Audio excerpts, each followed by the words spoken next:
तर होईल, रात्री शेजारती होईल आणि मंदिर बंद होईल. मंदिरातलं टाइम टेबल मंदिराच्या बोर्डावर अगदी स्पष्टपणे सुस्पष्ट अक्षरात दिलेलं असतं. मंदिर उघडण्याचं आणि बंद होण्याचं, देवाचं मंदिर उघडण्याचं आणि बंद होण्याचं सूचना लिहिलेली असते. पण या पृथ्वीच्या पाठीवर एक मंदिर असं आहे ते कधीच उघड राहत नाही, कधीच बंद होत नाही. त्याला म्हणतात यमराजाचं मंदिर. त्या यमराजाच्या मंदिरामध्ये माणसाला कधी उचलून नेतील याचा नियम नाही. असं थोडी म्हणतोय की रात्री 10 ते सकाळचे 4 पर्यंत यमराजाचं मंदिर बंद आहे म्हणून आम्ही तुम्हाला घ्यायला येत नाही, सकाळी सकाळी बघू मग घेऊन जाऊ तुम्हाला. नाही, तसं नाही. कधी आपण का रात्री तर माझ्याशी बोलले ते कसं काय झालं असं, कसं काय झालं असं नाही. यमाचं मंदिर ऑनलाईन 24 तास सेवा उपलब्ध आहे. कधी कोणाला कधी ऑर्डर येईल घेऊन जाईल. हे यमाचं मंदिर देवाच्या मंदिरापेक्षा श्रेष्ठ आहे. विठाला विठाला मानवाच्या जीवनामध्ये 3 प्रकारचे दुःख आहे. एक दुःख आहे सर्व जगातलं दुःख एकत्र करून त्याचे 3 प्रकार पडतात. एक म्हणजे जन्म घेण्याचं दुःख, दुसरं म्हणजे जीवन जगण्याचं दुःख आणि तिसरं म्हणजे मरणाचं दुःख. हे जे 3 दुःख आहेत या दुःखाला कोणीही टाळू शकत नाही. 3 दुःख आहेत. पहिलं दुःख आहे जन्म घेण्याचं दुःख. किती जन्म घेण्याचं दुःख किती वाईट आहे, किती वाईट आहे. त्या गर्भातल्या जीवाला जर विचारलं की काय रे बाळा तू जन्माला आला, सहज आला का, सहज आला का, तुला कोणी आणलं का, येशी रूम मधून आला का, कसा आला तू, तो प्रथम केला गर्भवास, काय ते सांगावे सायास, दुःख भोगले 9 मास आलो जन्मासे तवरी. प्रथम केला गर्भवास, माझी सुरुवात गर्भातूनच झाली. दुःख भोगले 9 मास, 9 महिन्यापर्यंत दुःख भोगलं. असं त्या गर्भातल्या दुःखाच्या वेदना आहेत.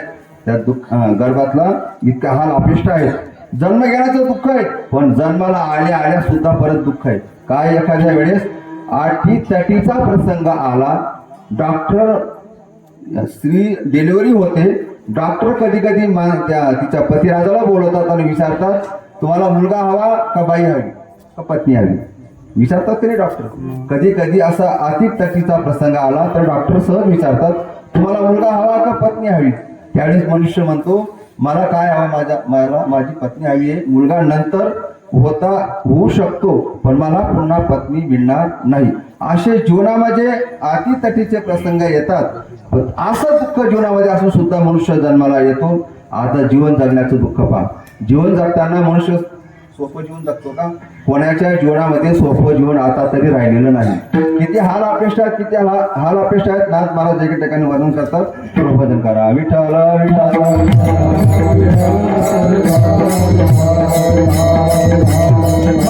बाप बंधू जन येतो सोय रे सज्जन. काय माय बापू बंधू इष्ट मित्र सजन सखे. हे काय माझे मित्र आहेत, हे मला मदत करतात. पण एकला मी दुःख भोगी कुंभपाका जातनी धर्म दाव सदैवाचा जो बापर उपकारी. ज्या वेळेस दुःख भोगण्याची पाळी येते त्यावेळी एकट्यालाच भोगावं लागतं. कुंभपाक जाचणी म्हणून हे जन्म घेण्याचं दुःख, जीवन जगण्याचं दुःख फार वाईट आहे. आणि मरणाचं दुःख तरी विचारू नका. जर मरणाचं दुःख कोणाला माहीत राहिलं असतं तर बऱ्याच लोकांनी मरणाचं दुःख टाळलं असतं. पण मरणाचं दुःख कोणालाही टाळता येत नाही. का? त्याच्याकडे अर्ज तयार आहे, फक्त तारीख टाकायची बाकी असते. ज्या दिवशी आपलं मुदत संपली त्या दिवशी बरोबर त्याच्या अर्जावर शिक्का पडतो, तारीख पडते, त्या दिवशी आपला देह शांत होतो. विठ्ठल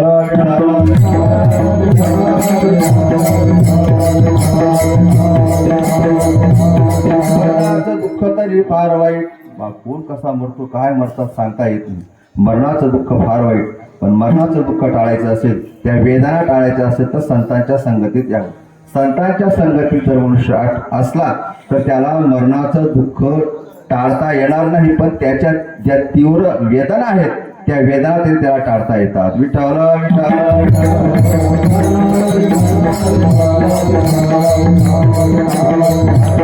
नाथ महाराज सांगतात साधू संत माय बाप जे का दयेचे सागर पंढरी यात्र नेले घडले चंद्रभागे स्नान पुंडलिक वैद्य राजे पूर्वी साधिले साधन धर्म जागो सदैवाचा जेव्हा आदड्या दृष्टीने त्याचे नाव मी उच्चारी. संतांच्या संगतीत गेलं तरी दुःख टाळता येतं, त्याच्या तीव्रता कमी होता येतात. का? कोणाला? पुंडलिक राजाचं उदाहरण दिलं, त्याला या दुःखाच्या वेदना कमी झाल्या, मृत्यू जिंकला. विठ्ठल विठ्ठल.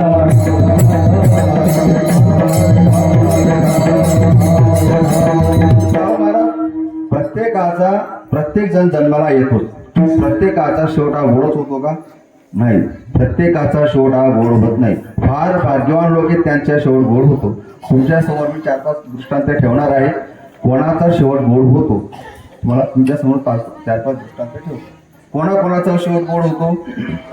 पहिले उदाहरण क्रमांक 1, जो देशभक्त आहे त्याचं शेवट गोड होतो. उदाहरण क्रमांक 2, जे धर्मासाठी जीवन जगतात, बलिदान देतात, त्यांचा शेवट गोड होतो.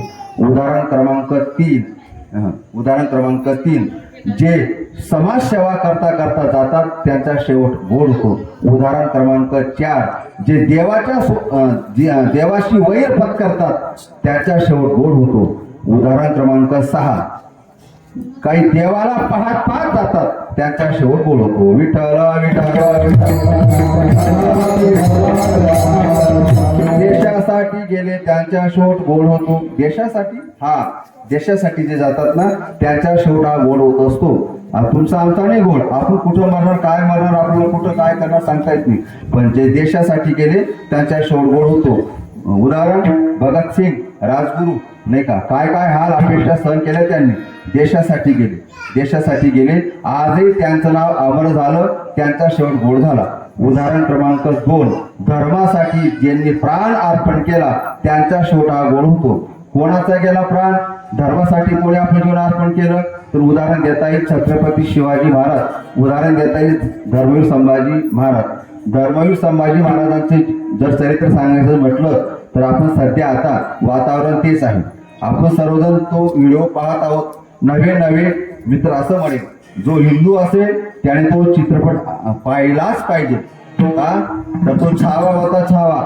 पण लक्षात ठेवा, छावा पाहताना तोंडात मावा नको, त्याला छावा पाण्याचा अधिकार नाही का.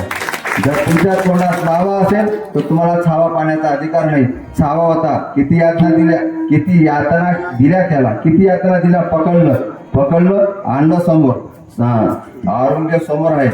बोल संभाजी, तुला इस्लाम धर्म कबूल आहे क्या? संभाजी बोललं, नाही कबूल मुझे. अरे तुझे मेरी प्रॉपर्टी दे, माझी प्रॉपर्टी तुला देऊन टाकतो, हे आमच्या धर्मात. संभाजीराजे म्हटले, कदापि येणार नाही, मी माझा हिंदू धर्म सोडणार नाही. संभाजी विचार कर, मरण पत्करण्यापेक्षा शरण आहे. मरण योग्य का शरण योग्य?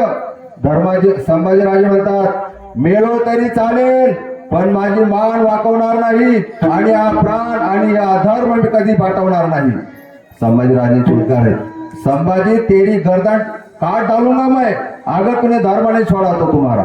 संभाजीराजे बोलले, अरे तू मेरी गर्दन क्या काटेगा? मैं तो मेरा धर्म नहीं छोड़ूंगा. ऐसा तेरे हाथ निकाल डालूंगा मैं, निकाल हाथ, मेरा धर्म नहीं छोड़ूंगा. तेरी गर्दन तोड, धर्म सोडणार नाही. अरे तुला मी माझी मुलगी देतो, तुला जावई करतो, आता तरी शरण ये आणि धर्मात बदल कर. हे आमच्या धर्मात हिंदू म्हणून जगेल, हिंदू म्हणूनच राहील आणि हिंदू म्हणूनच मरण पत्करेल, पण माझा धर्म सोडणार नाही. याला काय म्हणतात? धर्मासाठी जे गेले. शेवटी संभाजीराजांचे किती हाल केले तुम्ही डोळ्यांनी पाहत येतात. त्यांनी 2 सळ्या घेतल्या, तापलेल्या सळ्या घेतल्या, संभाजीराजाच्या डोळ्यासमोर आणल्या. संभाजी देखो ये अंगार मैं तेरे, हे अंगार आहे ना, मी तुझ्या डोळ्यात घालणार आहे. आता तरी इस्लाम कबूल कर. संभाजीराजाने उत्तर दिलं, मी मरण पत्करेल पण धर्म सोडणार नाही. डोळ्यात ते 2 लोखंडाच्या सड्या घातल्या, त्याचे बुबुळ बाहेर काढले. ते बुबुळ तडतड असे करत होते. संभाजी आता तरी धर्म, आता तरी सोड. संभाजीराजे म्हटले, कदापि कबूल नाही, मी माझा धर्म सोडणार. ऐकलंय का? मग संभाजी राजाने तोंड बंद केलं. आता याला उत्तरच द्यायचं आहे. म्हणून त्यांनी एक दगड घेतला, लोखंडाचा खडा घेतला असा आणि त्याच्या मस्तकावर मारला. तरी संभाजी राजाने आपलं तोंड उघडलं नाही. का की हा आपल्याकडनं वधून घेणार आहे की हिंदू धर्म सोड आणि इस्लाम धर्मात ये. पण मला ते शब्द माझ्या मुखातून बोलायचे नाहीत. म्हणून संभाजी राजांनी तोंड बंद केलं. श्वास बंद झाला. धोक्याचा मार मारल्याबरोबर संभाजी राजाने तोंड उघडलं आणि जीभ बाहेर काढली. मग औरंगजेब विचारतो, आता होशील ना कबूल? यातना पाहिल्यात ना तू? किती यातना दिला तुला? आता तरी धर्म सोडशील ना? संभाजी एक नाही दोन नाही, तुम्ही मला कितीही मारलं तरी माझा धर्म सोडणार नाही. मग त्याने तलवार घेतली आणि त्याची जीभ कापून टाकली. ज्या जिभेतनं त्याला शब्द हवे होते की मला तो धर्म कबूल आहे, मला धर्म सोडायचा आहे, ती जीभच त्याने कापून टाकली. जीभ बाजूला टेकली. जीभ अशी तडतड करते हे. तरी संभाजी राजे बोलायला तयार नाही. का? यानंतर देशासाठी ज्यांनी आपलं बलिदान दिलं त्यांचा शेवट गोड झाला. विठाला विठाला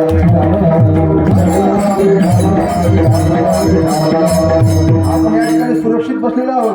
कोणामुळे? जे देशाच्या सीमेवर रक्षण करतात त्यांच्यामुळे आपण आहोत. त्यांना बाजूला हटू द्या, आपल्याला आपल्या घराच्या बाहेर निघणं मुश्किल होतं.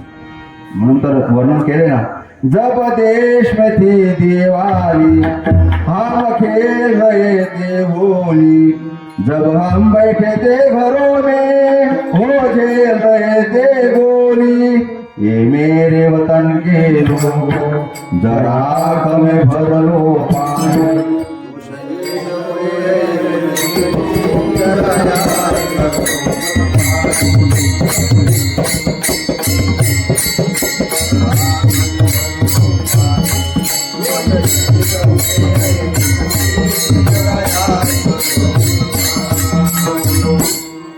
असे जे देशभक्त होऊन गेलेत, हो, त्यांच्यामुळे त्यांचा खरा शेवट गोड झाला. आपला गोड होऊ शकत नाही. उदाहरण देतो की थोडं भजन करा. विठाला विठाला सीता सीता सीता करता करता राम. झाडांना मिठी मारतायत. झाडांना विचारतात, माझी सीता पाहिली का? हे सीते. एका पतिव्रता स्त्रीसाठी पुरुष किती वेळा होतो या रामायणाचा दृष्टांत हा ऐकण्यासारखा आहे, बघण्यासारखा आहे, चिंतन करण्यासारखा आहे. सीता का? मुख्य घराची प्रमुख होती, ती मालकीन होती आणि मालकीचं अपहरण झालं. राजा कसा शांत बसेल? राम आणि त्याची पत्नी आणि तिचं अपहरण त्याला मान्य नव्हतं. वेळा झाला. आणि लोक म्हणतात तुमचा राम एका बाईसाठी वेळा झाला. अरे बाईसाठी वेळा झालाय तुमच्या म्हणण्याला आहे, पण बाईसाठी वेळाने झाला तो. जी मालकीन असते, मालकीसाठी मालकाने कशी तयारी ठेवली पाहिजे त्याचं उदाहरण येते. विठाला विठाला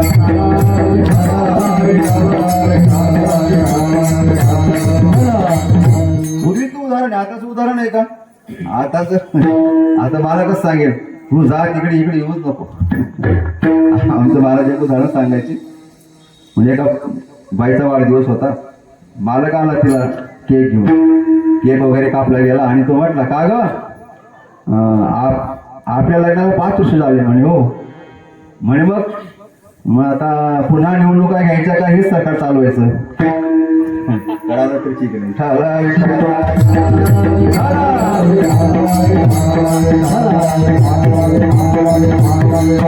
जटायू पक्षीने रावणाशी युद्ध करायला सुरुवात केली. ऐका, जटायूचा प्रसंग किती गोड आहे, किती सुंदर आहे. जटायूचे वाक्य ऐका आणि रावण काय बोलतो. रावणाने विचारलं, कोण रे तू? म्हणे मी गिधराज पक्षी जटायू. कोण आहे तू? म्हणे या जंगलात राहतो. काय करतो? काय म्हटले, माझं आयुष्य जगतो. म्हणजे माझं विमान का थांबवलं? म्हणजे थांबवलं. एका परिस्थितीचं तुम्ही अपहरण करतायत हे मला बघता येतं. आणि तुझा त्या सीतेचा काय संबंध? अरे सीता राजा दशरथाची सून आहे. राजा दशरथ हिचा सासरा माझा मित्र आहे आणि तू तिला घेऊन चाललास? तू तिला घेऊन जाणार नाही. दोघांचं युद्ध सुरू झालं. दोघांचं घनघोर असं युद्ध सुरू झालं. जटायूने विचार केला, मी किती केलं तरी पक्षी आहे आणि तो किती केली तर तो माणूस आहे. माणूस हा मला आटोपणार नाही. माझी शक्ती मर्यादित आहे, रावणाची शक्ती अमर्याद आहे. पक्षी येतो. मग त्याला असं वाटलं, हा सीतेला सोडणार नाही हे जटायूला कळालं होतं. पण प्रयत्न केला, काय वाईट जर माझ्या डोळ्यासमोर सीता याला उचलून नेला मी प्रयत्न नाही केले तर उद्या इतिहास लिहिला जाईल आणि त्या इतिहासामध्ये असं लिहिलं जाईल एक पक्षी असून एका स्त्रीला वाचवण्याचा प्रयत्न करू शकला नाही, माझं नाव काळ्या यादीत लिहिलं जाईल. पण आता मी जर प्रयत्न केले आणि देह समर्पण केला तर माझं नाव इतिहासात दिलं जाईल, ते सुवर्ण अक्षरात दिलं जाईल की जटायूने प्राण दिला तरी सीता मातेला वाचवण्याचा प्रयत्न केला. म्हणून जटायू त्या ठिकाणी प्रयत्न करतोय. दोघांचं घनघोर युद्ध सुरू झालंय. त्याने रावणाचा रथ काय उडवला, रावणाचं धनुष्य काय उडवलं, रावणाचा टोप काय उडवला. जटायू पक्षी, जटायू पक्षी, माणूस नाही जटायू. रावणाला एवढं अभेद्य असणारा किल्ला रावणाचा त्याने एका क्षणात त्या ठिकाणी रावणाला शरण्याला भाग पाडलं. असा जटायू पक्षी. शेवटी रावणाला कळालं हा आपल्याला आटोपणार नाही आणि आपला अपमान होईल. म्हणून रावणाने त्या ठिकाणी शक्कल लढवली. जटायू तू रामाचं भक्त आहे म्हणे, हो खरं सांग तुझं मरण कशात आहे. जटायूने सांगितलं. जटायू म्हटले अगोदर तुम्ही सांगा तुमचं मरण कशात आहे. रावण त्या ठिकाणी खोटं बोलला. रावण म्हटला माझं मरण माझ्या अंगठ्यात आहे. बरोबर, मग तू सांग जटायू तुझं मरण, तुला रामाची शपथ घातल्याबरोबर जटायूला कळालं आता खरं बोलावं लागेल. माझा देह गेला तरी चालेल पण माझ्या स्वामीच्या नावाने घेतलेली प्रतिज्ञा याचा भंग होऊ नये. म्हणून जटायूने सांगितलं माझं मरण माझ्या पंख्यात आहे. पंख्यात मरण असं सांगितल्याबरोबर रावणाने बरोबर झडप घातली. त्याचे दोघं पंख उपटून टाकले. जटायू रक्तबंबाळ झाला. सीतेला उचललं. राम निघून गेला आणि राम येतोय सीता सीता सीता करता करता करता जटायू त्या ठिकाणी पडलेला आहे आणि जटायू भजन करतोय श्रीराम जय राम जय जय राम, श्रीराम जय राम जय जय राम. भजन करतोय जटायू. शेवटचा क्षण आहे. आता मला देव भेट देतील. श्रीराम जय राम जय जय राम, श्रीराम जय राम जय जय राम. रक्तबंबाळ अवस्थेत आहे, जखमी आहे आणि श्रीरामाचं भजन करतोय. रामाला वाटलं या अरण्यात कोण माझ्या नावाचं जप करतोय. आला राम तिकडून पडत पडत जटायू पाहिला. चल जटायूला, अरे जटायू ही तुझी अवस्था कोणी केली राशी. म्हणे काय सांगू देवा, माझी अवस्था त्याने केली. कोण. म्हणे रावण. काय केलं त्याने. म्हणे त्याने आपली जगत जननी सीता माता उचलून नेली. त्यानेच नेली का. म्हणे हो हो. बरं बरं जटायू ठीक आहे, मी तुला आता आयुष्य देतो वाढ. जटायूने उद्गार काढले. पहा जटायू म्हटला देवा अरे आयुष्य जर वाढून दिलं तर पुन्हा तुझी मांडी मला मिळणार नाही, मला आयुष्य नको. हे जटायू त्या ठिकाणी प्रभू रामचंद्र भगवान जटायूला मांडीवर घेतायत. प्रभू रामचंद्र भगवान रडत आहेत आणि जटायू हसते. जटायूला हसण्याचं कारण विचारलं. जटायू तू मृत्युमुखी पडतोय, तू मरणार आहे आणि हसतोय आणि मी देव असून मी रडतोय, कारण काय. तर जटायूने दिलेलं उत्तर फार गोड आहे. जटायू म्हटलं देवा अरे कितीतरी जन्माचं पुण्य असावं लागतं की त्या भगवंताची मांडी सापडते. आज हा दिवस असा माझ्या जीवनाचा सोन्याचा दिवस आहे की आज तुझ्या मांडीवर मला मरण येतंय. उद्या तू जर मला पंख दिलेत तर माझं मरण कुठं होईल सांगता येत नाही. म्हणून मला आज असू येते. माझा दृष्टांत संपला. चला आपण आता महाभारतामध्ये एक रामायणातला जटायू एका सीतेला वाचण्यासाठी प्रयत्न करतो. इथं आपण थांबू. आता रामायणाकडे जाऊ. रामायणामध्ये भीष्माचार्य नाही का, भीष्माचार्य शरपंजरी पडले. का पडले, कशासाठी पडले तुम्हाला सर्व ज्ञात असेल तर महाभारत ऐकलं असेल वाचलं असेल तर तुमच्या लक्षात येईल. भीष्माचार्यांना 58 दिवस बाणांच्या शय्यावर पडावं लागलं. का तरी एका द्रौपदीचं वस्त्रहरण करत असताना भीष्माचार्य तिला वाचू शकले नाहीत. भीष्माचार्य द्रौपदीला वाचू शकले नाहीत. नाही का नाथ भागवताने वर्णन केलेलं आहे. पतिव्रतेचे वस्त्रहरण तेने पावे तत्काळ मरण, याची कलहाचे कारण पुढं निर्णय कर्मी. सांगितलं पतिव्रता स्त्रीचं जर हरण केलं तर त्याचे परिणाम पुढाचा नाश होतो. म्हणून त्या ठिकाणी भीष्माचार्यांना ती विनंती करते वाचवा मला, माझं वस्त्रहरण होतंय, वाचवा मला. भीष्माचार्यांनी खाली मान घातली. द्रोणाचार्याकडे गेली. द्रोणाचार्याने सांगते वाचवा मला, तुमच्या समोर हे तरुण पोरं आणि माझं इज्जत मला कलंकित करतायत. आक्रंद करायला लागली, आक्रोश करायला लागली, चिंताग्रस्त झाली. वाचवा मला, वाचवा मला. एकही त्या ठिकाणी बसलेल्या सभेमध्ये एकाची हिंमत झाली नाही की त्या दुर्योधन आणि दुःशासनाला अडवण्याची. कोणाची हिंमत झाली नाही. पाहिलं तर भीष्माचार्य योद्धा होते. भीष्मपणा केला खरा, धनुधरा रक्षिले. काय कमी होतं भीष्माचार्याकडे. भीष्मासारखी प्रतिज्ञा करणारा, बापासाठी ब्रह्मचारी राहणारा इतिहासातला एक चिरंजीव म्हणजे भीष्माचार्य. विठाल विठाल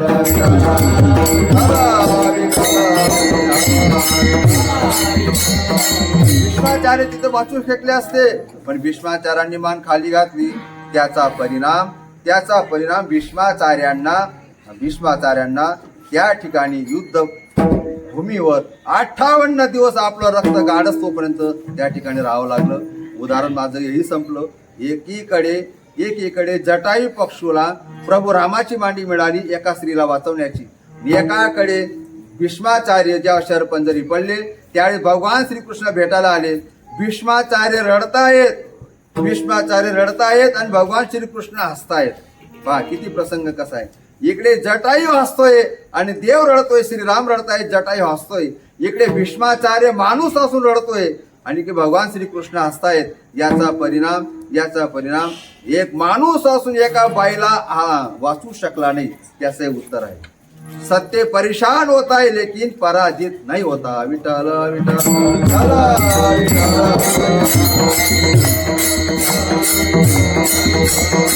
त्यांचा शेवट गोड झाला. कोणाचा? जटाईचा गोड झाला. अशी बरीच उदाहरणं देता येतील. अनेकांचे गोड झालेले आहेत. तुकोबारे सांगतात माझा गोड कसा झाला या अभंगाच्या पहिल्या चरणात.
त्याला गोड करायचं असेल त्याची अशी निष्ठा पाहिजे.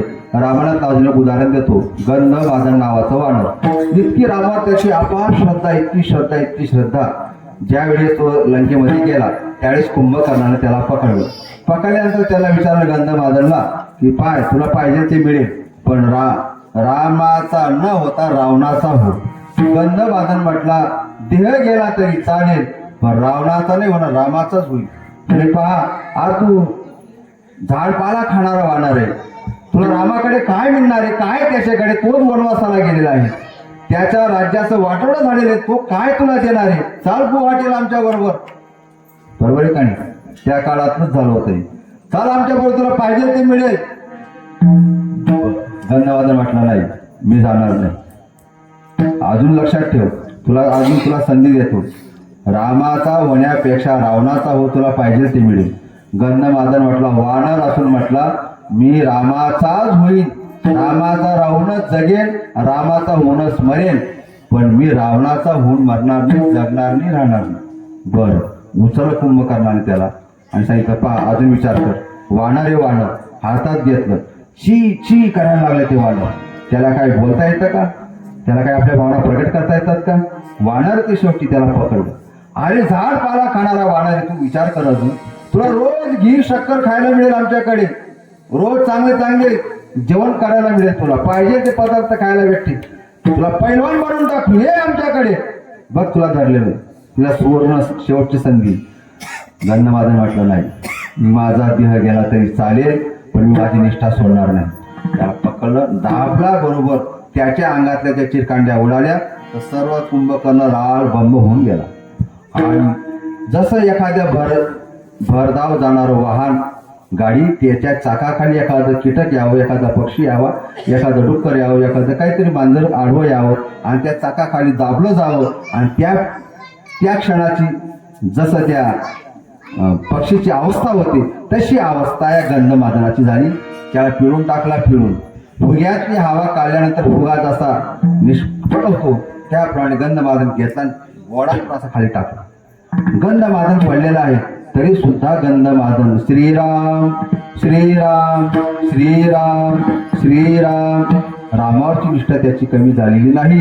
गंधमादनाचे हाड राम राम रामाचा जप करत आहेत आणि ही गोष्ट आकाश मार्गाने आणून तर जात होती. त्यांना कळाली आणि कोणाच्या तरी मुखातले शब्द येतात, माझ्या रामाचा जप करतायत. आले हनुमंतराजवळ पाहिलं तर त्या गंधमादनाची अवस्था, उचललं त्याला गंधमादनाला आणि नेलं कोणाकडे? रामाकडे. रामाला सांगितलं, देवा ओळखलं का आपल्या भक्ताला? म्हणजे कोण आहे हा? म्हणजे हा कोण आहे? हा गंधमादन. गंधमादन पहा तुमचा जप करतो. कोणी केली तुझी अवस्था? आणि कुंभकर्णाने. का केली? म्हणजे मला त्या पार्टीत बोलत होता, म्हणजे मला त्या गटात बोलत होता. आपण रोज पाहतो ना आता, याने त्या गटात प्रवेश केला. गंधमादना सुद्धा त्यावेळी धमक्या दिल्या, ईडी लावेल, शिडी लावेल, आमच्या पार्टीत या नाही का. गंधमादन म्हटलं, तू शिडी लाव का ईडी लाव, मी माझी पार्टी सोडणार नाही. याला निष्ठा म्हणतात, निष्ठा. गंधमादनाने निष्ठा सोडली नाही, परिणाम मृत्यूला कवटाळावं लागलं. पण गंधमादनाचा देह गेल्यानंतर बिभीषणाला रामाने सांगितलं, बिभीषणा लंकेमध्ये या माझ्या भक्ताची अशी समाधी कर, अशी समाधी कर आणि याचं भविष्यातलं सर्व कार्य, वर्ष, श्राद्ध, पुण्यतिथी याची तुला करावी लागली जबाबदारी तुझ्या, आणि याची मोठी समाधी कर. रामाने त्याचं उत्तर सापडतं की 65 लाख टनाची त्याची समाधी, सोन्याची समाधी बनवली. कोणाची? गंधमादनाची. आणि दरवर्षी कारण होत गेले. 1 वर्ष श्राद्ध न केल्यामुळे अयोध्येमध्ये त्या लंकेमध्ये पाऊस पडला नाही. ओळखलं की पाऊस का पडला नाही? तर गंधमादनाचं वर्ष श्राद्ध न केल्यामुळे आपल्या लंकेवर संकट कोसळलं. तिथून पुढे त्यांनी परत ते पुण्यतिथी चालू केली. असा भक्ताचा महिमा असतो. असे गंधमादन यांनी भगवंतासाठी आपली निष्ठा सोडली नाही. त्यांचा शेवट गोड झाला. विठ्ठल निष्ठा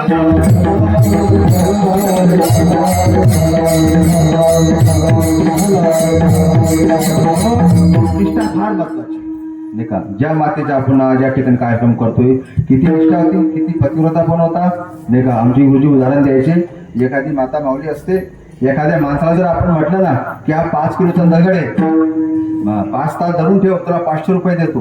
तो ते 5 तास धरायचे, 500 रुपये देणार नाही, पैसे वाढून द्या, मी धरतो दगड. 5 किलोचा दगड तो माणूस 5 तास धरतो 500 रुपयाच्या आशेवर. धरला त्याने 5 तास तो दगड, परत कंटाळ तो खाली ठेवणार, तेवढा 10 म्हणतो, अजून 1 तास वाढवतो, तुला अजून 500 रुपये वाढून देतो. अरे 5 तासाचे 500 रुपये मिळाले, अजून 1 तास वाढवला तर 500 रुपये मिळत आहेत, काय धरायला हरकत आहे? म्हणून त्याने तो दगड पुन्हा धरून ठेवला. पुन्हा ठेवायची पाळी आली, 6 तास झाले, पुन्हा खाली ठेवला, तेवढं हा म्हणतो, अरे तुला अजून 1000 रुपये देतो, अजून तू 1 तास भरतो. मग हा म्हणतो, तुमचे 500 पहिले दिले तेही परत द्या, नंतर वाढवलेले 500 तेही परत द्या, आणि 1000ही नको, मी हा दगड धरू शकत नाही. माझं काल्पनिक उदाहरण संपलं, मला दृष्टांताकडे नेतो. 5 किलोचा दगड एखादा मनुष्य 5 तास, 6 तास, नव्हे 7 घंटा धरू शकत नाही. पण ती माता हा दगड 9 महिने 9 दिवस धरते. किती ताकद असेल तिच्यामध्ये, केवढी पॉवर असेल तिच्यामध्ये. बरं, जन्म झाल्यानंतर जेव्हा ती शाळेत त्या मुलाला दाखल करायला जाते, त्यावेळी हेडमास्तर विचारतात, यांचं नाव सांगा मुलाचं. मग ती सांगते चिमाजी कमाजी गोपसे कापसे. स्वतःच नाव लावते का नाही, ती सांभाळते, ती ओझ पेलते, 9 महिने 9 दिवस सर्व पथ्य पाळते, तरी शेवट शाळेत जाताना वडिलांचं नाव लावते. केवढा मोठा त्याग यायचा. लेकुराचे हित वाहे माऊलीची चित्त आयशी कळवण्याची जाती कधी लावावी ना प्रीती. ही आईचं प्रेम आहे. हे आईचं प्रेम पुन्हा मिळत नाही. एखादा पेंटरला म्हटलं अहो आमच्या घरावर नाव टाकायचं हो, द्या बरं नाव टाकून. टाक पुन्हा नाव. किती फी लागेल? 250 रुपये लागतील. किती नाव आहेत, किती शब्द आहेत? काय नाही, फक्त आमचं नाव टाकायचं, राहणार टाकायचं, जित तालुका जिल्हा एवढंच टाकायचं. टाकतो, एवढी फी लागेल. ठीक आहे, व्यवहार ठरतो. काय असेल तो व्यवहार ठरतो. ते बोर्ड रंगवला जातो. आणि ते बोर्ड रंगवताना तो पेंटर काय करतो, मात्र बोर्ड रंगवताना पेंटर काय करतो, खाली हळूच टिक मारतो बारीक अक्षरात, आदित्य पेंटर निकाल, विशाल पेंटर निकाल, काय असे शुभम पेंटर. बोर्ड विकत रंगवतो तरी स्वतःचं नाव देतो. या ठिकाणी आई 9 महिने 9 दिवस सांभाळते, पण नाव वडिलांचं देते. विठाला विठाला विठाला.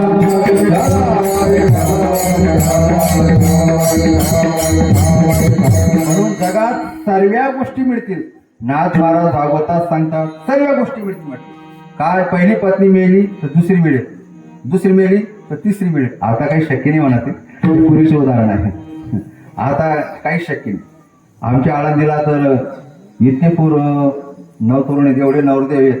6 टायरचा नाही का सर गाडी भरली आहे, 2-3 ट्रॅक्टर भरते, 5-6 ओढण्या भरतील.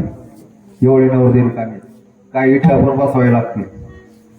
एवढे नवरदेव मोकळे.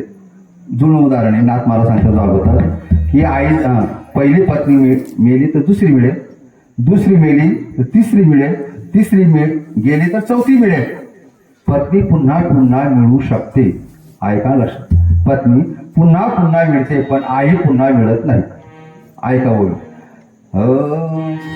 स्त्रिया मिळविता असंख्य मिळती, माता न मिळती जगती. काय स्त्रिया मिळविता असंख्य मिळतील. स्त्रिया म्हणजे पत्नी असंख्य मिळतील, पण माता न मिळती जगती.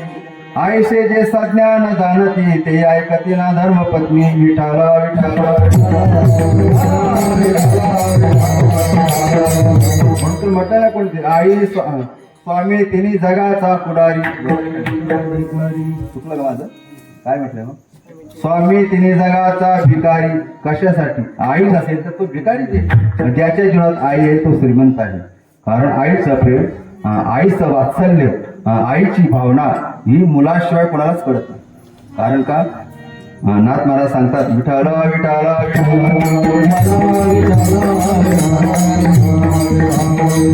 आईच्या प्रेमाला उपमा देता येऊ शकत नाही.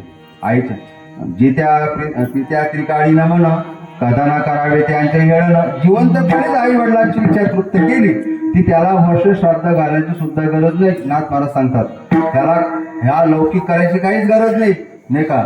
जिवंतपणे लक्ष देत नाही, गेला तर मार मोठा बँड वाजा लावतो आणि वेगवेगळ्या प्रकारचे कार्यक्रम करतो. 10 शाळांना जेवण सांगतो. काही उपयोगी नाथ महाराज म्हटले जिवंतपणे ज्यांची इच्छा पूर्ण केली त्याच्या समोर, त्याच्या डोळ्यासमोर त्याचं पारणं फेटलं तेच त्याचं खरा गोड आहे.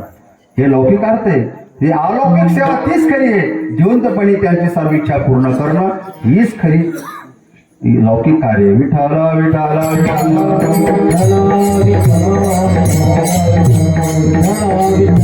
माया बाप केवळ काशी, माया बाप केवळ काशी, माया बाप केवळ काशी, माया बाप केवळ काशी, माया बाप केवळ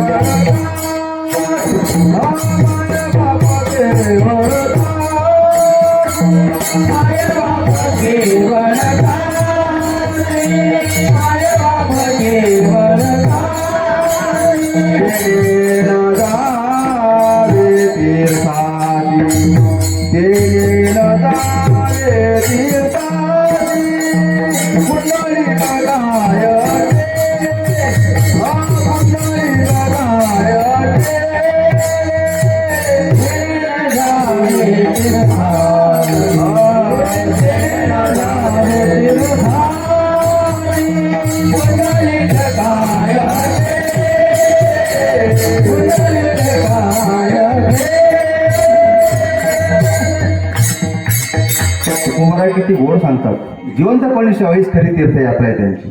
माय बाप केवळ काशी, काय सांगितलं माय बाप म्हणजे केवळ काय काशीची, ते न जावे तीर्थाशी, त्याला कोणत्या तीर्थक्षेत्राला जाण्याची गरज नाही त्यांची सेवा केल्याने. परत नाथ महाराज एका ठिकाणी सांगतात की जीवनातल्या सर्व यात्रा पुन्हा पुन्हा करता येतात. आळंदीची वारी पुन्हा येईल, पंढरपूरची वारी पुन्हा येईल, त्र्यंबकेश्वर, आदिशक्ती, मुक्ताबाई या वाऱ्या पुन्हा पुन्हा करता येतील, पण मानवी देवाची एकच यात्रा आहे ती पुन्हा येत नाही. विठाल विठाल पुरुषासी सर्व काळ, पुरुषासी सर्व काळ नाही का, मात्या पित्याचा अंतकाळ, ही वेळ अति पवित्र. मात्या पित्याचा अंतकाळ ही त्याच्या जीवनातली सर्वात मोठी यात्रा आहे. विठ्ठल विठ्ठल पुरुषासी सर्व काळ, जन्मात जोडे एक वेळ, मात्या पित्याचा अंतकाळ. धर्माची वेळ अति पवित्र, ही अतिशय पवित्र वेळ म्हणजे त्याच्या जीवनातली की ज्याच्या खांद्यावर आपले आई वडील जातात, ही त्याच्या जीवनातली सर्वात मोठी यात्रा, सर्वात मोठी पालखी. त्या पालखीतला सर्वात मोठा देव आणि ती सर्वात मोठी यात्रा ज्याच्या खांद्यावर मायबाप गेले त्याच्या जीवनातली सर्वात मोठी यात्रा. म्हणून त्याला काशीला जाण्याची गरज नाही, कशाला जाण्याची गरज नाही. विठाला विठाला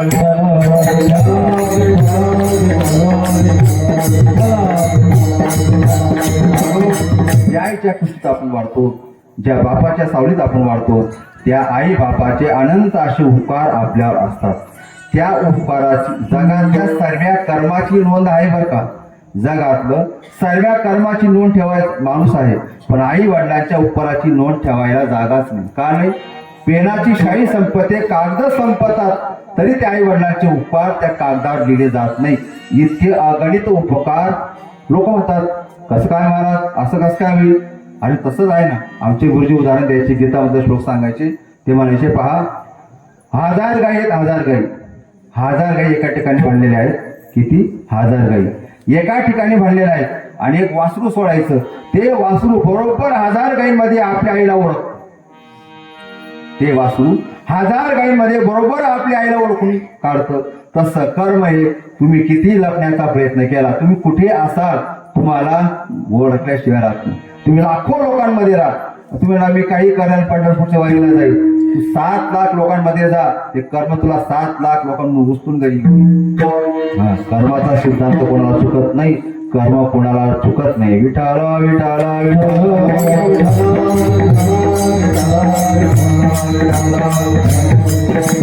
कर्म टाळण्याचा प्रयत्न केला तरी कर्म टाळता येत नाही. म्हणून तुकोबाराय सांगतात, आपल्या जर आपल्या जीवनातला शेवट गोड करायचा असेल तर आपण सुद्धा संतांच्या संगतीत राहून, देवाच्या संगतीत राहून रोज भगवंताचं चिंतन करत करत करत आपला देह ठेवला तर जीवनाला अर्थ आहे. कोणी देह ठेवला नाही का, कोणी देह ठेवला. काहींनी देवाला मारायला गेले तरी देवाने त्याला साईडवर मोक्ष दिली. उतना मावशीला साईच्या नावाचा मोक्ष दिला भगवंताने. मीराबाई देवाचं भजन करत करत गेल्या, शबरी माता देवाचं भजन करत करत गेल्या. जातीची भिल्लिनी होती तरी सुद्धा देवाचं भजन करत करत गेली. कोण? शबरी माता. देवाला पाहत पाहत गेले. काही देवाचा द्वेष करत करत गेले, देवाला शिव्या घातल्या, देवावर मारायला धावले तरी त्यांना मोक्ष दिला. कोण? शिशुपाल. जन्माला आला, गाढवासारखा ओरडला. कोण? शिशुपाल. ओरडल्यानंतर आई वडिलांना भीती वाटली, उचललं ते बाळाला आणि घोरदार असा अरण्यात गेले. विजा चमकतात, गडगडाट होते विजांचा आणि वारा सुटलेला, जिमजिम असा पाऊस पडतोय आणि त्या मुलाला असा अपशकुनी मुलगा जन्माला आल्याबरोबर गाढवासारखा ओरडतो. त्याला 3 हात 3 डोळे फुटलेले आहेत. असा अपशकुनी मुलगा आपण ठेवायचा नाही, म्हणून त्याला उचललं आणि जंगलात टाकायला गेले. तेवढ्यात आकाशातून शब्द प्रगटले, हो राजा, कोणाला फेकायला चालले? त्याने आकाशात पाहिलं, अरे आकाश ध्वनी कसं काय म्हटले एवढ्या रात्री? आणि पाहिलं तर काय म्हटले, हा अपशकुनी मुलगा ठेवायचा नाही आम्हाला घरात, ज्याला टाकायचं आहे आम्हाला टाकायचंय. अरे टाकू नको, भविष्यात खूप मोठा हा राजा होणार आहे, नाव लौकिक मिळवणार आहे. अरे वा, मोठा होणार आहे, नाव लौकिक मिळवणार आहे, वा वा, घेऊन जातो. पण आम्हाला एक सांगा ना, असा विचित्र मुलगा आम्ही वागवायचा का? आणि घाबरू नका, ज्याच्या मांडीवर ठेवल्याबरोबर याचा एक हात गळून पडेल आणि एक डोळा गळून पडेल, त्याच्या हातून याला मृत्यू येईल. असं आहे का? मृत्यू सांगून टाकलं कोणाच्या हातून. आला तो मुलगा घरी आणि दवंडी पिटवली. अशा राजाला मुलगा झालेला आहे. दवंडी पिटवली, सर्व लोक बघायला आले. कोण गुड घेऊन आलं, कोण खोबरी घेऊन आलं, कोण काही ना काही वस्तू घेऊन त्या बाळाला बघायला आले. आणि शिशुपालाचे आई वडील तो बाळ प्रत्येकाच्या मांडीवर ठेवायचे. काय ठेवायचे? की आपल्याला आकाशवाणीचा संदेश ज्याच्या मांडीवर ठेवणार आणि मांडीवर ठेवल्याबरोबर त्याचा हात आणि डोळा गळेल, त्याच्या हातून याचा मृत्यू होईल. म्हणून ते प्रत्येकाच्या मांडीवर ठेवण्यासाठी बाळाला घेऊन जात होते. पण हात गळाला नाही, डोळा गळाला नाही. बरेच दिवस झाले, 6-7 महिने झाले. ही गोष्ट बलराम दादा आणि श्रीकृष्णाला कळाली की आपल्या आत्याला मुलगा झालेला आहे आणि बऱ्याच वर्षात झाला, वयस्कर झाले तेव्हा त्यांना मुलगा झाला. आपण बघायला गेलं पाहिजे. बळीराम दादा आणि भगवान श्रीकृष्ण त्या बाळाला बघायला गेले. गेल्यानंतर काय झालं, त्या ठिकाणी भगवान श्रीकृष्णाची आत्या शिशुपालाची आई त्याने त्या बाळाला उचललं आणि कृष्णाच्या मांडीवर ठेवलं. ठेवल्याबरोबर त्याचा एक हात गळाला आणि डोळाही गळाला. मग लक्षात आला आत्याचा, अरे याला मारणार तर आपल्याच घरातला आहे, बाहेरचा नाही याला मारणारा शत्रू. कृष्णाला वचन दिलं, कृष्णा हा तुझा आतेभाऊ आहे, मला वयाच्या खूप उशीर हा मुलगा झालेला आहे, तर याला मारू नको बरं का, मला एवढं वचन दे, याला मारू नको. भगवान श्रीकृष्ण म्हटले, आत्या मी त्याला मारणार नाही, मी मारण्यासाठीच आलोय, पण त्याला मारणार नाही, काहीतरी आटी घालतो आणि मग तुला सांगतो. म्हणजे किती म्हणजे याने 100 जर अपराध केले तरी याला मी माफ करेन, बाकीच्या कोणाला एकही अपराध माफ करणार नाही. मी धनुष्यबाण घेईल आणि एकेकाचा वध करेन. पण हा आत्याचा मुलगा आहे, तुझ्या वचनात गुंतल्यामुळे मी याला 100 अपराध माफ करेन. आत्या 100 अपराध. आत्याला आनंद झाला, माझा मुलगा आणि 100 अपराध करणार आहे का? करेल 10-5 करेल, किती करेल. आईला कसंही वाटतं, आपला मुलगा कसाही असू द्या, आईला आपला मुलगा मुळच वाटतो. आपल्या मुलाच्या चुका आईला कधी दिसत नाही.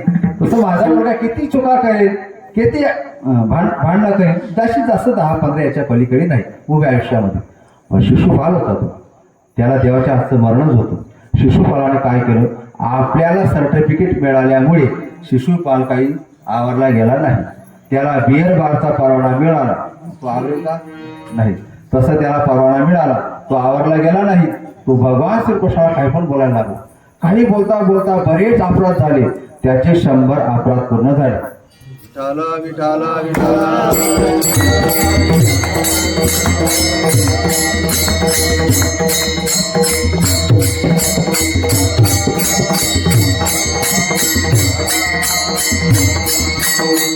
राजसू यज्ञाचा प्रसंग होता. देशोदिशीचे राजे आलेले होते. सर्व त्या नगरीमध्ये सजावट केलेली होती. जिकडे तिकडे रणवाद्य वाजत होते, मंगलमय वाद्य लावलेले होते. शुभ असं कार्य होतं. राजाचा त्या ठिकाणी अभिषेक होता. कोणाचा? भगवान श्रीकृष्णाचा. म्हणून देशोदेशीच्या राजांना आमंत्रित केलेलं होतं. मोठमोठे ऋषीमुनी त्या ठिकाणी हजर होते. आणि त्या ठिकाणी शिशुपाल आला तर बोलायला लागला. भगवान श्रीकृष्ण कशावर बसले होते? भगवान श्रीकृष्ण अधिष्ठानावर बसलेले होते, मोठ्या राजसिंहासनावर बसलेले होते. आणि या दरवाजात आला शिशुपाल आणि याने लांबून पाहिलं. अरे वा, कोणाचा मुलगा आणि कोणाचा शपथविधी. अरे जाता शपथविधी करतात, माहिती का तो कोण आहे? अरे गवड्याचा पोरगा, अरे चोऱ्या करतो, अरे लुटमार करतो, अरे गवडणींचा छेड काढतो आणि याचा शपथविधी का? भगवान श्रीकृष्णाने ते पाहिलं. भगवान श्रीकृष्णाने यादी पाहिली. याचे 100 आकडे शतक पूर्ण झालेले आहे. आज शतकाच्या पुढे जायला लागला आहे. आता 101 अपराध याचा राऊंड फिगर करायचा, आता याला ठेवायचं नाही. भगवान श्रीकृष्णाने पाहिलं. घाम चाला लागला देवाला अंगाला. याने माझी सर्व कुंडली या लोकांसमोर अपमान, देशोदेशीचे राजे, मोठमोठे महामुनी ऋषी यांच्यासमोर माझा अपमान. आता याला ठेवायचं नाही. भगवान श्रीकृष्णाने त्या ठिकाणी बसल्या जागेवर सुदर्शन चक्राला आज्ञा दिली. तिथून चक्र गर गर असं फिरत आलं. शिशुपालाचं शिर आणि धड वेगळं केलं, पण त्याची चैतन्य रूपी ज्योत आपल्या पायामध्ये विलीन करून घेतली. त्याने त्याचा सुद्धा शेवट गोड केला. दुश्मन जरी असला तरी भगवंताने त्याला आपल्या चरणामध्ये विलीन करून घेतलं. हा त्याचा सुद्धा गोडच झाला. विठाला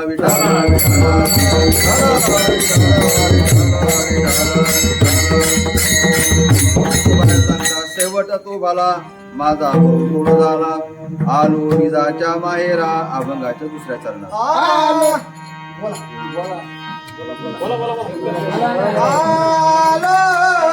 जिजाच्या माहेरा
आलो निजाच्या माहेरा गडबड होते बरं काशी आमच्या खेळ तालुक्यात कीर्तन होतं मी म्हणायचो पुढे सत्य ज्ञानानंत गगनाचे प्रावर्ण नाही रूपवर्ण गुण जेते अभंग होता शेसाठी घेत त्याला भगवंताचं गुणाचं वर्णन करणारा अभंग होता सत्य ज्ञानानंत गगनाचे प्रावर्ण त्यांना काही मागे म्हणतात वेगळंच म्हणायचे सत्य ज्ञानानंत लग्नाचे आमंत्रण त्यांना पुन्हा पुन्हा आमची गुरुजी विनोद करायची म्हटले मुलगा होता घरात खेळत होता लहान होता बाळ होता ते खेळता खेळता काय झालं त्याने पाणी सांडलं गळ्यात पाणी सांडलं गेलं मग ती आई रागवली मुलाला मारलं दोन त्यात कानफाट्यात दिले असतील मुलगा जोर रडायला लागला आणि आई म्हटली त्याचा पप्पा असे टीव्ही पाहत होता कॉटर बसून आणि आई म्हटली आता जर पुन्हा गर्भ केली अशी तर तुझे 64 पाडून टाकेल म्हटली काय म्हटली आई त्याची तुझे 64 पाडून टाकेल म्हटले आता जर गडबड केली तर बाप होता बसला तो त्याचा बाप्पा का ग म्हणे जाते 32 राहतो आणि 64 कसं काय बोलली लगेच ती म्हटली मला माहिती होतं म्हटलं तुम्ही माझे बोलणार म्हणजे तुमच्या हिशोबात घेतलेले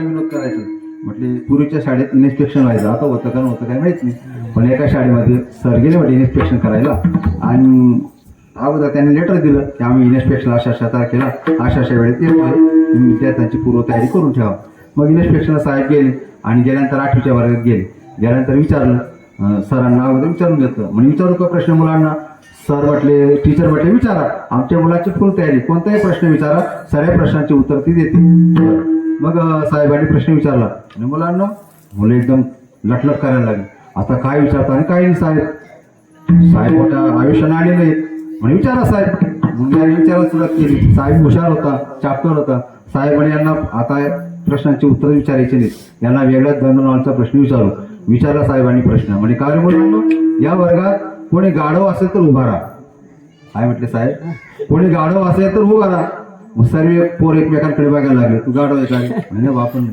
तू रे मी पण नाही म्हणजे तू मी गाढव आहे का म्हटले एक पोरं एकमेकांकडे बोट टाकावं लागले कोणीच उभं राहिलं नाही कोणीच उभं राहिलं नाही मग शेवटच्या वेळी तरी मुलगा आता तो उभा राहिला. काय म्हटले वा माझी इज्जत तरी राखली म्हटले आज. म्हणे तू गाढव आहे का? म्हणे नाही. उभा का बरं राहिला? म्हणे बराच वेळ झाला तुम्ही एकटे उभे ते मला बरं दिसलं नाही म्हणून उभा आहे. विठाला विठाला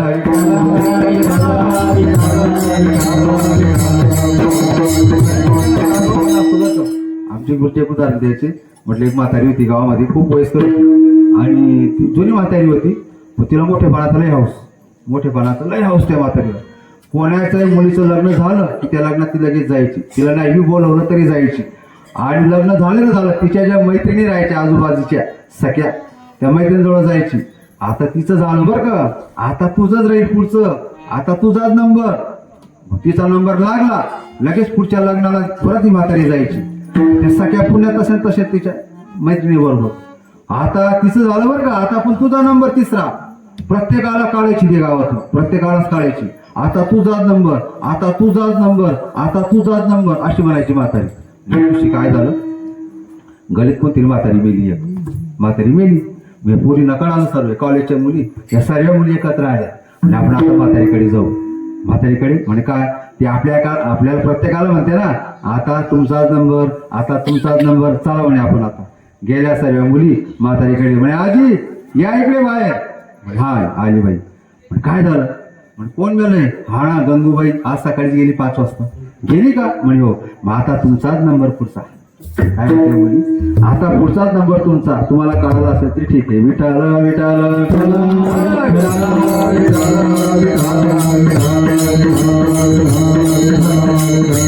महाराज सांगतात आलो निजाच्या माहेरा भेटी रखुमाईच्या वरा. निजाचं माहेर आपलं खरं माहेर कोणतं आहे?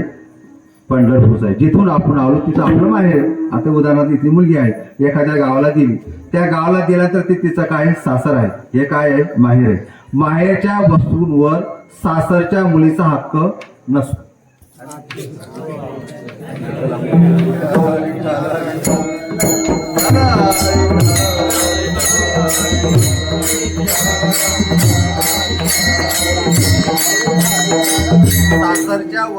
सासरच्या मुलीचा माहेरच्या वस्तूंवर हक्क नसतो. पण माहेरच्या मुलीचा सासरच्या वस्तूंवर हक्क असतो का?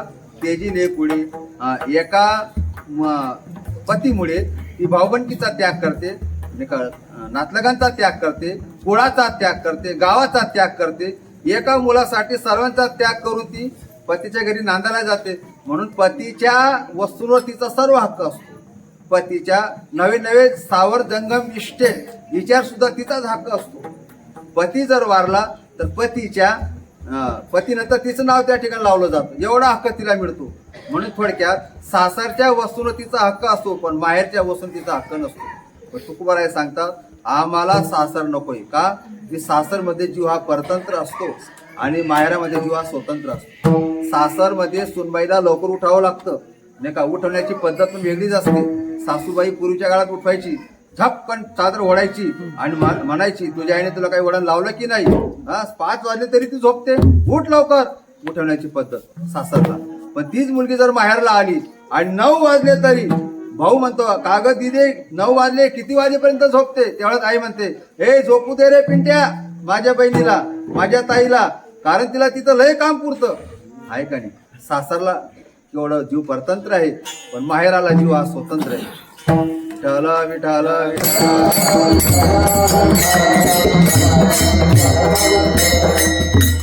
लाईट काही लिंक लावू बदल होते सारखं. माहेरला आल्यानंतर जर उठायला लागली तर आई उठू देत नाही. बाळू उठू नको माझ्या मुलीला, तिथं लय काम पुरते, तिला बोलू नको, तिला झोपू दे, 11 वाजेपर्यंत झोप येते. पण माहेरला ते चालत नाही. माहेरला सासूच्या हातात रिमोट कंट्रोल असतो, सासरला सासूच्या हातात रिमोट कंट्रोल असतो, पण माहेरला आईच्या हातात रिमोट कंट्रोल असतो. म्हणजे जेवढी ताकद मुलीची माहेरमध्ये चालते तेवढी सासरमध्ये चालत नाही. त्याच न्यायाने तुकोबाराय म्हणतात आलो निजाच्या माहेरा, आम्ही आमच्या माहेराला आलो.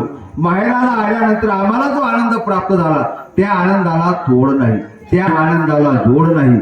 बेटी रकुमाईच्या वरा, आई बापाला पाहिल्यानंतर ज्या मुलीला आनंद वाटतो, कितका आनंद वाटतो, किती आनंद वाटतो, त्या मुलीला जर विचारलं ती मुलगी सांगते त्या आनंदाचं वर्णन करता येत नाही. आई बापाला पाहिल्यानंतर तसं रखुमाईच्या वरा तो पांडुरंग परमात्मा आणि ती रुक्मिणी माता पाहिल्यानंतर तुकोबारायला भक्ताला असा आनंद वाटतो, जो आनंद लेकीला वाटतो तो आनंद संतांना वाटतो. म्हणून भेटी रखुमाईच्या वरा. बरं महाराज, तुम्ही मायराला गेलेत, तुमच्या खऱ्या मायराला गेलेत, माता गेल्यानंतर काय करणार तिथं जाऊन? त्या अभंगाच्या 3ऱ्या चरणातून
दुःखाचा मागीला. माझ्या मायला आले, आता मला दुःख राहिलं नाही, माझा शीन चालला गेला.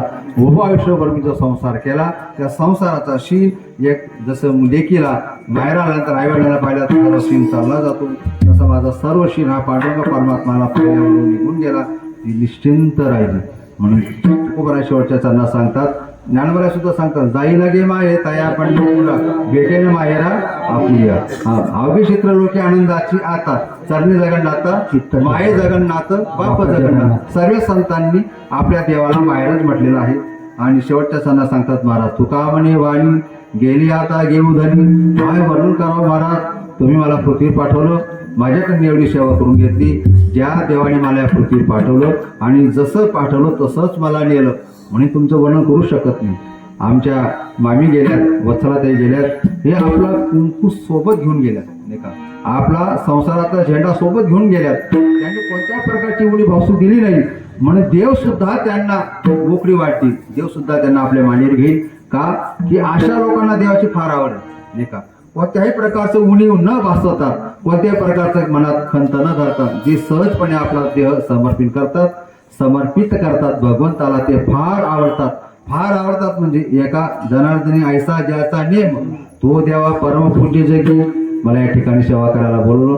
2 तासाच्या योगात जेवढं काही चांगलं बोलण्याचा प्रयत्न केला. माझ्या आळंदीवर शिकत असताना आमच्या गुरुजींच्या सानिध्यात जे काही मला चांगलं प्राप्त करण्याचा योग आला ते तुमच्या समोर निश्चित मांडण्याचा प्रयत्न केलेला आहे. थोडं लाईनचा व्यत्यय आला, त्यामुळे तो व्याख्यानामध्ये मागे पुढे होत गेलो असो, पण ज्यांनी मला या परमार्थामध्ये आणलं, माझे वंदनीय आदरणीय आमचे गुरुस्थानी असणारे आमचे मडगावचे बालेराव बापू, माझे सख्खे काका, ज्यांनी हे रोपटं लावलं आणि ज्यांनी मला आळंदीला नेऊन माझी सर्व व्यवस्था केली, आमचे श्री गुरु मोठी बाबा, ज्यांनी मला आळंदीला नेलं आणि सांगितलं, बाबा म्हटले अगोदर आमच्या गावाला आले ते मूर्ती प्रतिष्ठेला. मला वाटले काय करतो तू इथं? काय म्हटलं, गुरं चालतं, तुझ्या गाड्यात माळा दिसते. म्हटलं हो. चाल आळंदीला. तिथे येऊन काय करू? चाल आळंदीला चाल. मी म्हटलं बाबा उद्योग आहे माझा. अरे आयुष्यभर शेण फेकशील का? मला ते शब्द लक्षात येत त्यांचे. आयुष्यभर शेण उचलशील का? म्हटलं नाही. चल म्हणे आळंदीला. मग आळंदीला घेऊन गेले मला आणि मला मग ते माझं अक्षर पाहिजे. का रे तुझं अक्षर तुझ्या काकासारखंच आहे म्हटले. म्हटलं हो. तुला बँकेचा हिशोब शिकवतो म्हटले. मग बँकेत भरणा करायचा, ते पासबुक भरून आणायचं. नंतर मिटिंगचा अजेंडा काढायचा. त्या अजेंड्यावर कोणते कोणते विषय घ्यायचे, ती मिटिंग पास झाल्यावर तो अजेंडावर कसं प्रोसिडिंगवर कसं लिहायचं, ते प्रोसिडिंग सीएला कसं दाखवायचं.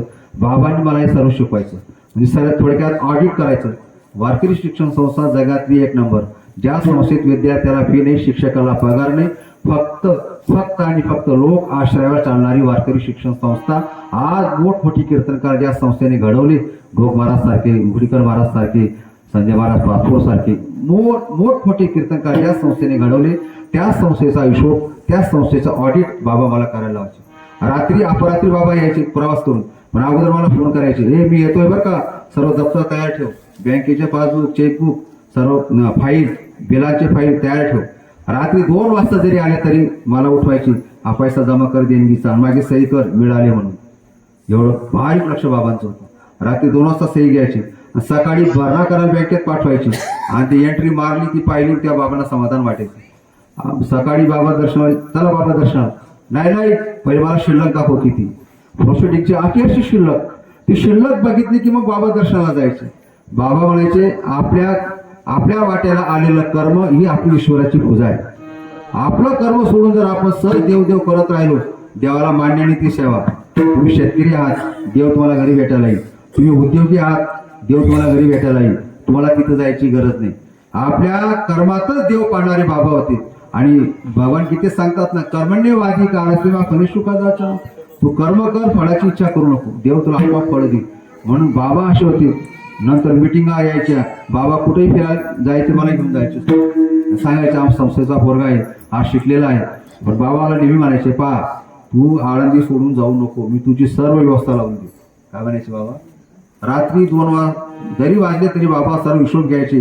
जानेवारी, फेब्रुवारी, मार्च सर्व बिलांच्या फायला समोर आणायचे आणि सर्व व्हाउचर चेक करायचे. बाबा सही करायचे, हे बिल बरोबर, हे बिल बरोबर, हे बिल बरोबर. आणि तो हिशोब, अंदाजपत्रक कसं काढायचं संस्थेचं, ताळेबंद पत्रक कसं काढायचं संस्थेचं, हे बाबा शिकवायचे. आणि बाबांना कोणी शिकवलंय?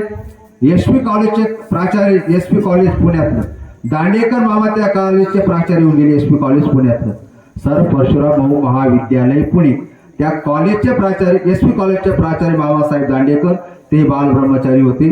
त्या मामासाहेबांनी मोठे बाबांना शिकवलं आणि त्या मोठ्या बाबांनी मला शिकवलं. बाबा म्हणजे धुळे जिल्ह्यात त्या काळात गणित विषयात 1 नंबर आलेले होते. शिक्षकाची नोकरी मिळाली बाबांना, पण बाबा गेले, त्यांचं सर्व कर्म इकडचंच होतं. ते फक्त नावाला जन्मभूमी होती, कर्मभूमी त्यांची पूर्ण आळंदी होती. तुम्हाला काय सांगावं, अरुणभाई गुजराती काय यायचे, त्या काळात RR पाटील मुक्कामाला संस्थेत जायचे. मला प्रत्यक्ष त्यांच्या सहवासात राहायला भेटलं, नाही का. नंतर तुमचे रोहिदास दादींचे चिरंजीव, काय त्यांचं नाव, लाल बाबा, त्यांनी तर मोठ्या बाबांना सांगितलं, बाबा तुमच्या ड्रायव्हरचा पगार तुम्ही द्यायचा नाही संस्थेने, मी देत जाईल म्हटले करून. मी स्वतः हिशोब लिहिलेल्या संस्थेचा, रोज बेड, रोज चिरद आणि खतावणी, याला जर पाहिलं तर ड्रायव्हरचे 3 वर्षाचा पगार पडलेला आणि खात्याला त्यांनी पगार दिलेल्या संस्थेचा. आणि बाबांना सांगितलं, बाबा तुम्ही जरी गेले हे लोक सोडून, तर तुमचा जो ड्रायव्हर आहे त्याला मी माझ्याकडे नोकरीला लावून घेऊ. आणि त्याने तो शब्द पाळला आणि त्याने त्या बाळू नावाच्या ड्रायव्हरला नोकरी लावून दिली. बाबांच्या सर्व क्षेत्रामध्ये सर्व लोकांचे संबंध होते. जेवढे परमार्थामध्ये बाबा उंचीचे होते, तेवढेच राजकीय क्षेत्रामध्ये उंचीचे होते. सर्व क्षेत्रातले लोक, तुमचे रोहिदास दाजी पाटील जर पुण्याला आले तर तिथं मुक्कामाला यायचे संस्थेत, तिथं राहायचे. पोरं म्हणायचे, राजकीय क्षेत्रातल्या माणसाचं संस्थेत काय काम आहे, आमचे महाराज लोक म्हणायचे. ते रोहिदास दाजींचं वाक्य होतं, ते म्हटले, अहो काय का असेल आम्हाला रात्रभर का असेल, पण साधूची संगती घडते, देवाची संगती घडते. अरुणभाई गुजराती म्हटले होते, चंद्राला तरी डाग आहे, चंद्राला तरी डाग आहे, पण आमच्या मोठ्या बाबांना डाग नाही म्हटले. असे बाबा ते. ज्यावेळेस मी आळंदीला म्हटलं, बाबा मला आता जाऊ द्या, मला घरी जायचंय, गावाकडे कीर्तनं करायची, काहीतरी सप्ताह वगैरे करायचंय. बाबा रे गावाकडचं नाव काढायचं नाही, पुन्हा इथं राहा. मग म्हटलं, बाबा इथं राहून काय करणार मी, अरे तुला काय काळजी करतो, तुझं सर्व काम करून टाकेल म्हटलं. माझ्याकडे त्यावेळेस 1 लाख रुपये होते. ऐका बरं का, हे फक्त 1 लाख रुपये होते. बाबाने काय, तुला जागा घेऊन द्यायची इथं. बाबा माझ्याकडे 1 लाख रुपये. जागाची किंमत, मग त्या प्लॉटवाला बोलून आणला, त्याला बोलून म्हणे, आमचा पोरगा या गजानन आई तर सेवा करतो, संस्थेत याला पगार नाही, याला आपल्याला जागा घेऊन द्यायची म्हटली. दे म्हणे तुझी जागा. म्हणे हाय म्हणे जागा. म्हणे काय भाव आहे, म्हणे 70,000 रुपये गुंठा आहे. त्या काळात 2 गुंठे ठरवली 1,40,000ला. ऐका बरं का, शेवटचा प्रसंग सांगतो, सेवा संपवतो. 70,000 रुपये प्रमाणे गुंठा, 2 गुंठे घेतली 1,40,000ला. बाबा म्हटलं माझ्याकडे 1 लाख आहेत, वरचे 40,000 माझ्याकडे नाहीत, आता काय करायचं. म्हणे 20,000 रुपये मी देतो तुला. म्हटलं 20 झाले, अजून 20. म्हणे मारुती बाबांना भेट, माझं नाव सांग. 20,000 रुपये सांगितले बाबांनी. असं मारुती बाबांकडे गेलो. म्हटलं बाबा, मोठे बाबांनी 20,000 रुपये सांगितले, घेऊन जा. 20 काय अजून लागले, अजून घेऊन जा. 40,000 ते दिले आणि ती खरेदी झाली. 1.5 लाखाला प्लॉट घेतला. आणि ऐका पुढे आता, 1.5 लाखाचा प्लॉट. मी अगोदर बाबांना म्हणायचं, बाबा 1 लाख रुपये आहेत ना, मी काहीतरी व्याजाने देऊन टाकतो, मला 2 पैसे व्याज आहे. हे आयुष्यात कोणाचं व्याज घ्यायचं नाही. बाबांचा शब्द, आयुष्यात कोणाला व्याजाने द्यायचं नाही, कोणाचं व्याज पण घ्यायचं नाही. आणि बँकेत ठेवशी तुला नॉमिनल व्याज मिळेल. शेती करशील तर तुला आनंदीने घरी जावं लागेल, तुझ्याकडनं शेती होणार नाही. माझा आहे, तू जागा घे, जागा घे, जागा घे, माझा आहे. बाबांच्या आग्रहासमोर त्या ठिकाणी उडी मारली, ती जागा घेतली. आणि बाबा मला एक वाक्य बोलले, ते जागेचा पैसा हा कष्ट न करता वाढतो. काय म्हटले ते, जागेचा पैसा हा कष्ट न करता वाढतो. म्हणून त्याची जागा घेतली आणि 4च वर्षामध्ये 12 लाखाला गेली. किती लाखाला गेली? बाबा रे पा, किती पैसा भेटला तुला? 1.5 लाखाचे 12 लाख. एवढे कोण देणार आहे का तुला? अरे तू नोकरी लागला असतं, एवढा पैसा काढला असतं, लोकांनी म्हटलं असतं याने गटार खाल्ली, याने संडास खाल्ली, याने काहीतरी खाल्लं, याने काहीतरी भ्रष्टाचार केला. 1.5 लाखाचे 12 लाख. पा जोग महाराजांची कशी कृपा आहे म्हटली. तुझा 12 वर्ष तू माझ्याकडे थांबला, सेवा केली, 12 वर्षाचा पगार ₹1,00,000 महिना तुला मिळाला, समजून घे. 12 लाख रुपये तुला जोग महाराजांनी देऊन टाकले म्हटले. देव कोणाच्या ऋणात राहत नाही म्हटले, फक्त निष्ठा ठेवावी लागते. तू आळंदी सोडली नाही, तू आळंदीतून गेला नाही, म्हणून तुलाही त्याचं फळ आहे म्हटलं. विठाला विठाला विठाला. जागा होती आळंदीपासून 2 किलोमीटर अंतरावर. मग ती बाबांनी ती जागा विकायला लावली, 12 लाखाला गावात घ्यायला लावली आणि बँकेत चोलून मारून बांधकाम करून द्यायला लागली. असे बाबांचे अनंत उपकार आहेत. त्याच बाबांचं मंदिर आता आमनेरला आपण बांधलेलं आहे. खूप मोठं असं दिव्य मंदिर श्रीरामनगरमध्ये बांधलेलं आहे आमनेरला. तुम्ही जर कधी गेलात तर नक्की जा, तिथं बाबांचं मंदिर पहा, बाबांचं दर्शन घ्या. बऱ्याच लोकांनी त्या ठिकाणी वर्गणी दिली. कोणी आईच्या स्मरणार्थ, कोणी वडिलांच्या स्मरणार्थ, कोणी आजोबांच्या स्मरणार्थ, कोणी 1 लाख, कोणी 2 लाख. मी स्वतः 19 लाख रुपये माझ्या वतीने जमून दिले. बाकीचे अनिल भाईदास पाटील यांनी दिले. बाकीचे आमच्या बोरसे साहेबांनी जमा केले. देवगावच्या वर्गणी आल्या 11,000 रुपये, 11च्या पुढे प्रत्येकाच्या. बऱ्याच लोकांच्या वर्गणी आल्या. त्या ठिकाणी मोठं असं बांधकाम झालं. बाबांचा पुतळा त्या ठिकाणी मूर्ती आहे आमनेरला. तुम्ही कधी गेलात तर नक्की जा. पूर्वी आमनेर अंबरीश राजाची भूमी म्हणून ओळखलं जायचं. पूर्वी आमनेर सकाराम महाराजची भूमी म्हणून ओळखलं जायचं. पूर्वी आमनेर साने गुरुजींचं म्हणून ओळखलं जायचं. पूर्वी आमनेर प्रताप शेठ यांच्या नावाने ओळखलं जायचं. आता आमनेर मोठे बाबांच्या नावाने ओळखलं जातं. असं बाबांचं कार्य आहे. आपल्याच भूमीतले आहेत. अशा महान संतांच्या कुशीत संगतीत राहायला मिळालं, म्हणून आता जगात काही मिळवायचं शिल्लक राहिलं नाही. अशा बाबांच्या चरणी माझी सेवा समर्पित करतो. मामींच्या चरणी सेवा समर्पित करतो. भगवान परमात्मा यांना दुःख पेलण्याची क्षमता देव अशी प्रार्थना करतो. आणि हीच अशी पुण्यतिथी ही दरवर्षी आईच्या स्मरणार्थ करत राहू, असं मी माझ्या वतीने त्यांना सांगतो. आता दोघं बंधू काय करतील त्यांचा विषय आहे. आणि आता लायसन काढून घ्यावं असं माझा विचार. लायसन काढणं गरजेचं आहे. प्रत्येकाच्या गळ्यात लायसन आहे का नाही काय? ज्याच्याकडे लायसन आहे ना, म्हणजे त्याला काय म्हणतात, बरेच उद्यमागार म्हणतात, रजिस्ट्रेशन सर्टिफिकेट. रजिस्ट्रेशन सर्टिफिकेट ज्याच्याकडे असेल ना, त्याला कोणीही काही देत राहतं. भगवान परमात्मा त्याला सहज प्रवेश मिळतो. म्हणून पवित्र अशी तुळशीची माळ घालावी आणि आपलं जीवन इथून तरी पुढे आता आपल्या आईच्या स्मरणार्थ चांगलं स्वच्छ जीवन जगावं. स्वच्छ जीवन जगून नाव लौकिक मिळवावा, आपल्या आईवडिलांचं नाव पुढे चालवावं अशी भावना व्यक्त करतो. सेवेला पूर्णविराम देतो. ज्ञानी विठोबा रखुमाई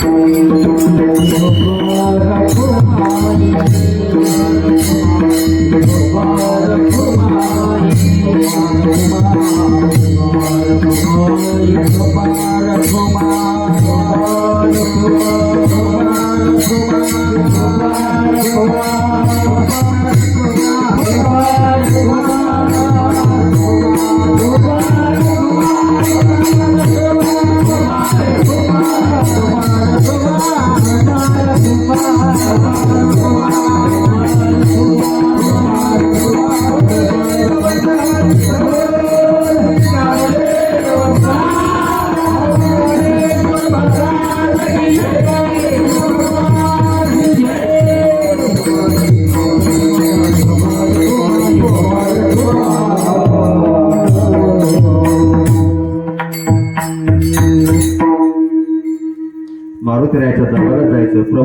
रामेश्वराच्या दरबारात जायचं, श्रीकृष्णाच्या दरबारात जायचं, देवाला सांगायचं, देवा मन हे राम झाले, मन हे राम झाले. देवाला सांगायचं आमचं मन हे रामरूपी कर. काय सांगायचं, आमच्या मनाला राम बनव, राम मन हे राम झाले, मन हे राम झाले. प्रवृत्तीला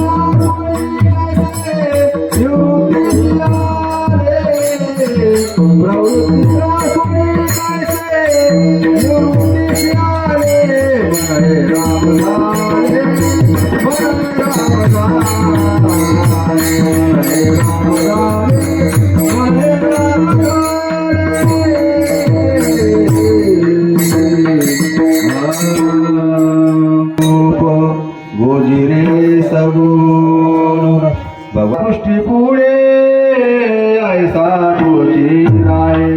आमच्या डोळ्यासमोर तूच राहा देवा, आमच्या डोळ्यासमोर तू जाऊ नको. आम्हाला चांगला मार्ग दाखव. आमचं हे जीवन आहे, अनेक जन्मानंतर हा मानवी देह मिळालेला आहे.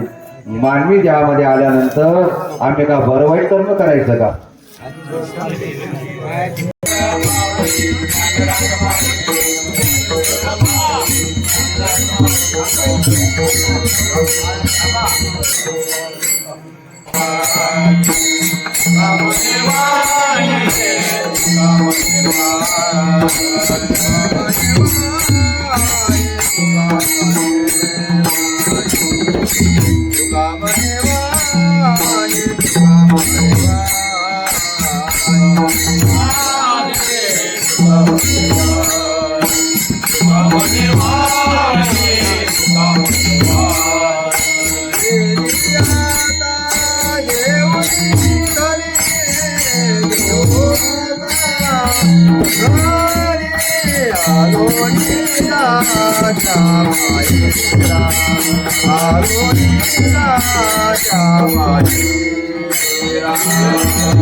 हो झालं ना.